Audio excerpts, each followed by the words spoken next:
చిన్నగా మాట్లాడతారు కొంతమంది. అంటే వాయిస్ మెల్లగా మాట్లాడిన వాళ్ళది జ్యోతిషం ఎలా ఉంటుంది? వాళ్ళు ప్రతిదాన్ని కూడా ఎక్కువగా తొందరపడి ఆలోచించరనమాట. హ్మ్. చాలా నిదానంగా ఆలోచిస్తారు. కొండొచ్చి మీద పడుతున్నా కూడా స్లోలో మెల్లగా. ఉంటారనమాట. అందులో 2 గణాలున్నటువంటి వ్యక్తులుంటారు. ఒకటేమో తడిగొడ్డు కోసి గొంతు కోసారనేటి చెప్పేటువంటి ఒక నానుడు, ఒక ఊత పదం అనేది ఉంది. హ్మ్. వాళ్ళు ఎక్కువగా కన్నింగ్‌గా ఉంటారనమాట. కొంతమందేమో నిదానంగా మాట్లాడేవాళ్ళేమో మంచి మనస్తత్వంతో భవిష్యత్తుని, ఫ్యూచర్‌ని అన్నీ ఆలోచించి ఎదుటి వాళ్ళ యొక్క మనసుని క్యాచ్ చేయాలంటే చాలా స్లోగా మాట్లాడతారనమాట. ఎప్పుడైతే స్లోగా మాట్లాడుతున్నారో ఎంత భావోద్రేకమైనటువంటి మనిషి కూడా పిన్ డ్రాప్ సైలెన్స్ అయిపోతాడనమాట. హ్మ్. నిశ్శబ్దతలోకి వస్తాడు. నిశ్శబ్దతలోకి వచ్చి ఎదుటి మనిషి చెప్పేటువంటి యొక్క విధానాన్ని, సిస్టమ్‌ని ఆలోచిస్తాడనమాట. ఆ నిదానంగా మాట్లాడేటువంటి వ్యక్తుల్లో ఆ వాయిస్‌లో మెలోడీలో ఒక ఆకర్షణ ఉంటదనమాట.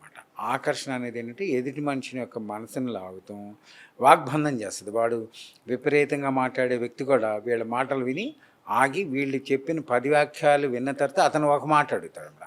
అంత హ్మ్. డిసిప్లిన్ కంట్రోల్ చేసేది ఒక లో వాయిస్ వల్ల, నిదానమైనటువంటి మాట వలన మనిషిలో ఒక అద్భుతమైనటువంటి శక్తి ఉంటదనమాట ఆ వాయిస్‌లో. ఆ విధానం అలా ఉంటుంది.